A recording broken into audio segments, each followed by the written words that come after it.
हर चुनाव के अपने सितारे होते हैं और कभी कभी कुछ सितारे गुमनाम भी रह जाते हैं और इनकी गुमनामी के कारण इतिहास भी बनते बनते रह जाता है। इस चुनाव में भी एक ऐसा ही गुमनाम सितारा रहा जिसकी मौन और अनदेखी ने देश की सबसे बड़ी पार्टी को हालिया विधानसभा चुनाव का सबसे बड़ा झटका दे दिया। हम बात कर रहे हैं तमिलनाडु बीजेपी के फायर ब्रांड नेता अन्नामलाई की। वो शख्स जो कुछ महीनों पहले तक प्रदेश में बीजेपी के विस्तार की सबसे बड़ी उम्मीद थी, लेकिन पार्टी के एक छोटे से मिस कैलकुलेशन ने जहां एक तरफ अन्नामलाई को बड़ा झटका दे दिया, वहीं चुनावी अभियान जो तमिलनाडु में बीजेपी का था उसका भी सही मायनों में सत्यानाश कर दिया। लेकिन क्या समय की चाल ने बीजेपी को एक और मौका दे दिया है अपनी गलती सुधारने का? क्या समय आ गया है एक बड़ा दांव चलने का जो बीजेपी को दोबारा से तमिलनाडु में खड़ा कर सकती है? आइए इसी पे चर्चा करते हैं। तमिलनाडु विधानसभा चुनाव के जब नतीजे आए तो हर कोई चौंक गया। सुपरस्टार विजय की पार्टी सारे अनुमानों को फेल करते हुए 108 सीटों पर जाकर खड़ी हो गई। विजय अब सीएम बनने की तैयारी में, हो सकता है जब आप वीडियो देख रहे हो तब तक विजय की ताजपोशी का समय निर्धारित हो चुका हो। लेकिन बीजेपी की हालत देखिए, जिस पार्टी ने एआईएडीएमके के साथ में गठबंधन किया था वो सिर्फ एक सीट पर सिमट गई। 2021 में उसे 4 सीट मिली थी और इस बार सिर्फ 1 सीट हासिल हुई है। और उस उदगमंडलम की सीट जिसको बीजेपी ने जीता है, वहां भी जीत सिर्फ 976 वोटों के मामूली अंतर से हासिल हुई है। तो आप अंदाजा लगा सकते हैं कि बीजेपी का प्रदर्शन इस चुनाव में तमिलनाडु में कैसा रहा। और इसी सब को कहते हैं कि रणभूमि तैयार कोई और करता है और फतेह कोई और हासिल कर जाता है। तमिलनाडु में बिल्कुल यही हुआ है।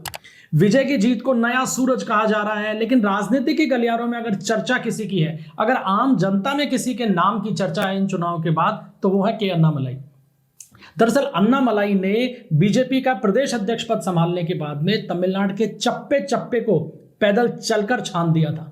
पहली बार युवाओं को एक ऐसा चेहरा नजर आया जो द्रविडियन राजनीति के अलग हटकर सनातन के मुद्दे पर, भ्रष्टाचार के मुद्दे के ऊपर आम जनता से रूबरू हो रहा था, जिसकी मासूमियत, जिसका ईमानदारी भरा रवैया लोगों को पसंद आ रहा था। युवा और महिलाओं में जबरदस्त क्रेज जिसका नजर आ रहा था। लेकिन जब फसल काटने का समय आया तो बीजेपी ने उस शख्स को दरकिनार किया और तमाम कयासों को और उम्मीदों को धता बताते हुए फिर उस एआईएडीएमके के साथ में गठबंधन किया जो अन्ना द्रमुक और डीएमके अन्नामलाई के निशाने के ऊपर रही, जिससे जनता ऊब चुकी थी, जिनके भ्रष्टाचार की बातें करते करते जनता उकता चुकी थी और बदलाव चाह रही थी। लेकिन इस बदलाव की आहट को बीजेपी भांप नहीं पाई।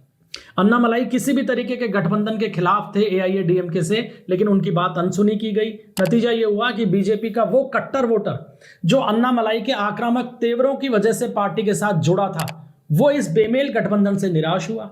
और उसके बाद में सबसे बड़ा झटका तब लगा जब अन्नामलाई को पूरी तरीके से चुनावी जो राजनीति है उससे साइडलाइन किया गया। अन्ना द्रमुक के दबाव के अंदर उनका टिकट काटा गया और जिस कोयम्बटूर के इलाके में अन्नामलाई ने जबरदस्त तरीके से बीजेपी को मजबूत किया था, वहां की सीटें भी अन्ना द्रमुक ने बीजेपी को देने की बजाय अपने खाते में डाल दी।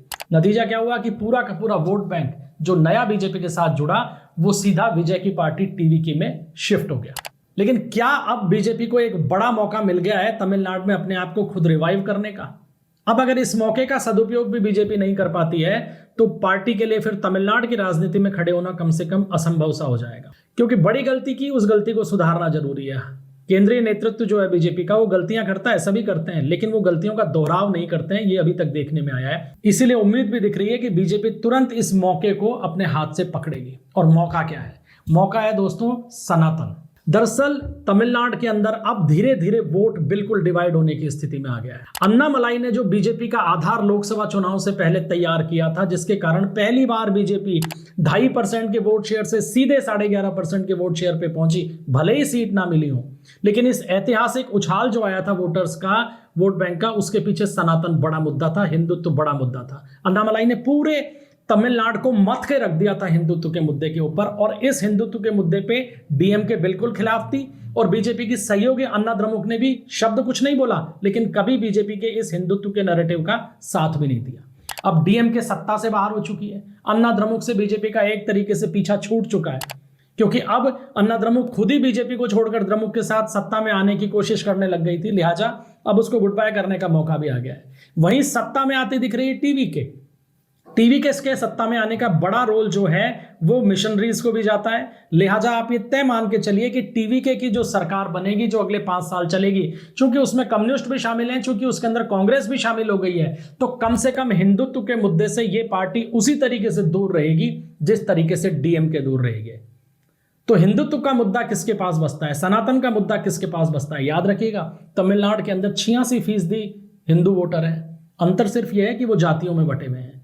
इन जातियों को एक पटरी पर लाने का काम अन्नामलाई ने किया, जिसमें बीच में ब्रेक लगा दिया गया। लेकिन अब यह बीजेपी के पास मौका है कि इस हिंदुत्व की जो पिच है, जो अभी एकदम खाली छूट गई है तमिलनाडु में, इसमें बीजेपी जमकर खेल सकती है।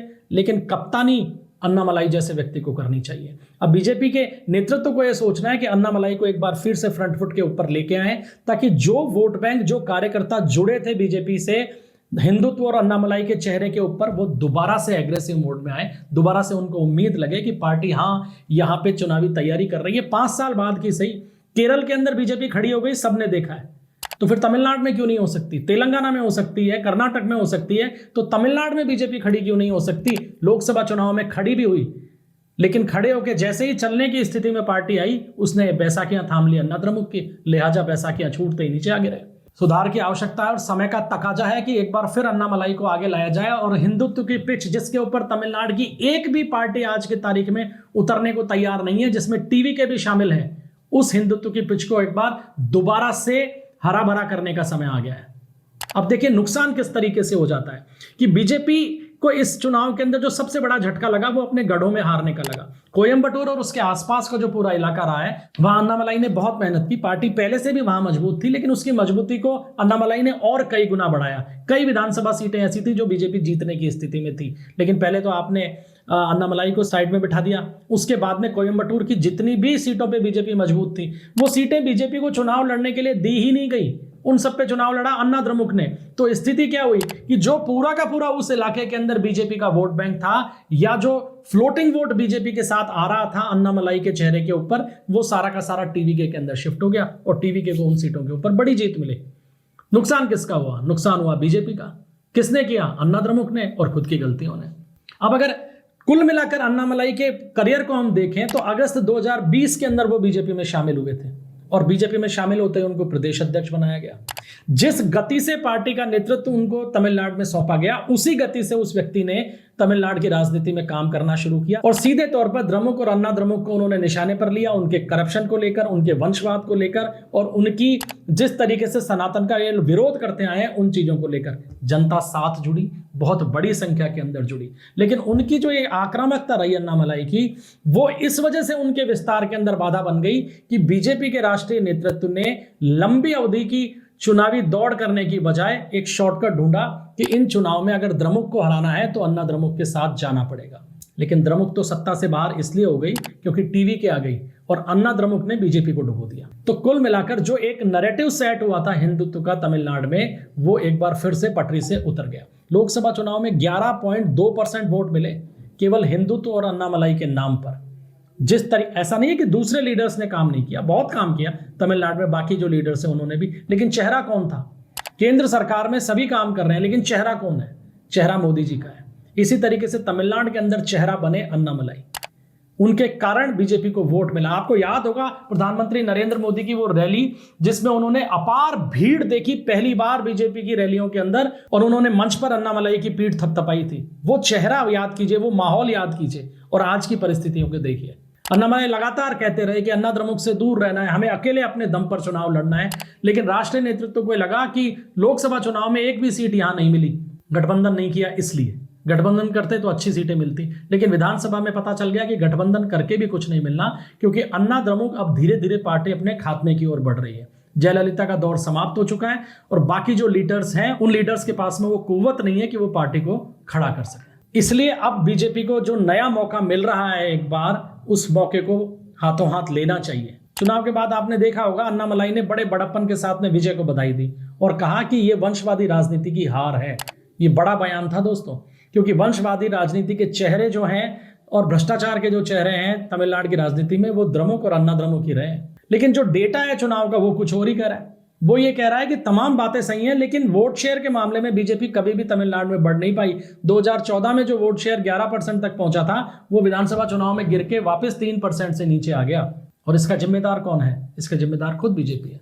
अन्नामलाई तो खुद आज भी कहते हैं कि वो एक साधारण से कार्यकर्ता है, लेकिन तमिलनाडु की जनता और राजनीतिक विश्लेषक ये मानते हैं कि बीजेपी की भविष्य की जो उम्मीद है तमिलनाडु की राजनीति के अंदर, वो अन्नामलाई हैं। अगर पार्टी ने अपने इस जनाधार वाले फायरब्रांड नेता पर भरोसा जताया, दोबारा से हिंदुत्व के पिच के ऊपर खेलना शुरू किया और अन्ना द्रमुक जैसी पार्टियों को साइडलाइन करते हुए अकेले अपने दम पर खड़े रहने का फैसला किया, तो आने वाले दिनों में पार्टी का भविष्य उज्जवल हो सकता है। पार्टी उसी तरीके से डेवलपमेंट और उसी तरीके से विस्तार की राह पे बढ़ सकती है जिस तरीके से केरल के अंदर वो बढ़ी है। और ये बढ़त अंत में परिणति पे उसी तरीके से पहुंचती है जैसे कि पश्चिम बंगाल में पहुंची है। अब बीजेपी को यह सोचना है कि तमिलनाडु को केरल की दिशा में ले जाकर पश्चिम बंगाल की रणनीति के ऊपर ले जाना है, या तमिलनाडु को 2026 के विधानसभा चुनाव की परिणति पर ही छोड़ देना है।